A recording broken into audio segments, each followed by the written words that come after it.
ওয়ালাইকুম আসসালাম। আপনি কেমন আছেন? জি, আলহামদুলিল্লাহ ভালো আছি। স্যার হচ্ছে আপনার রাজনীতিতে আসার শুরুটা যদি বলতেন, কিভাবে আসা আপনার রাজনীতির শুরুতে আসা হলো শহীদ রাষ্ট্রপতি জিয়াউর রহমানের কর্মকাণ্ডের আমার ভালো লেগেছে।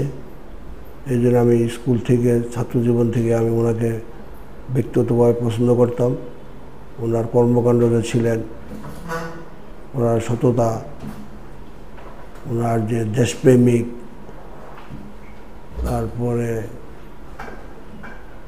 মুক্তিযুদ্ধ যে প্রধান ছিলেন, ওনার বিভিন্ন দিক পর্যালোচনা করে আমি ওনার প্রতি, ওনার অ্যাক্টিভিটিজে আমি ওনার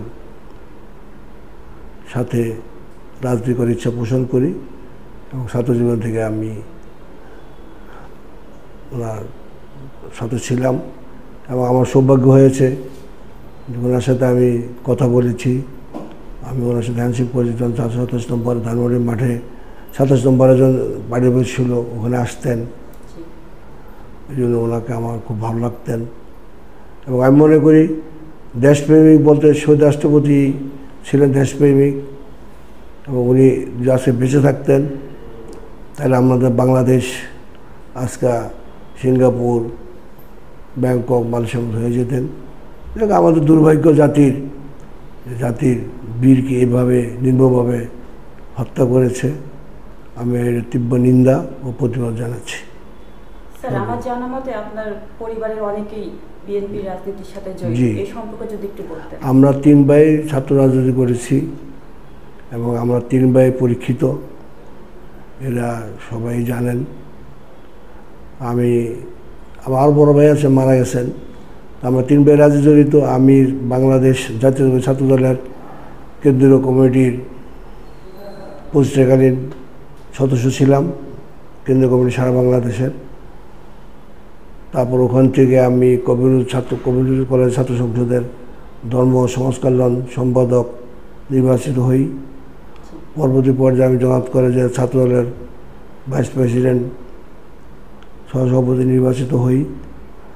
পর ছাত্রজীবন শেষ করে আমি যখন মূল ধারায় আসি, তখন আমি খোকা ভাই এবং সালাউদ্দিন ভাই, যারা মহানগর প্রেসিডেন্ট সেক্রেটারি ছিলেন, অবিভক্ত ঢাকা আর কি, সেখানে আমি মহানগরীর সদস্য আমাকে বানান এবং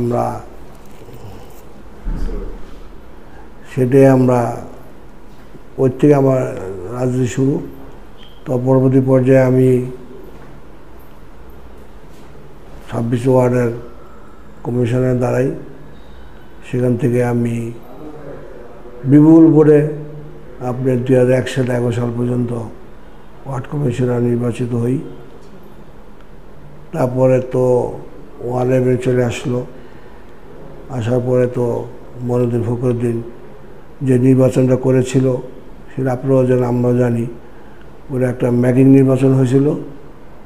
পরবর্তী পর্যায়ে তো 14 সাল, তারপরে 18, 24 3টে ইলেকশন হয়েছে। কী হয়েছিল আপনারা সবাই জানেন, দেশবাসী জানে। আমি ডামি নির্বাচন এবং গুম খুন, কিছু বললেই গুম খুন আবহিত। তো এর বিরুদ্ধে আমরা 17 বছর এই স্বৈরাচারের বিরুদ্ধে আন্দোলন করে স্বৈরাচারকে আমরা পতন ঘটাইছি। এর পরিপ্রেক্ষিতে আমাদের জানের উপরে অনেক গেছে, নির্যাতন গেছে। যেমন আমাকে 2023 সালে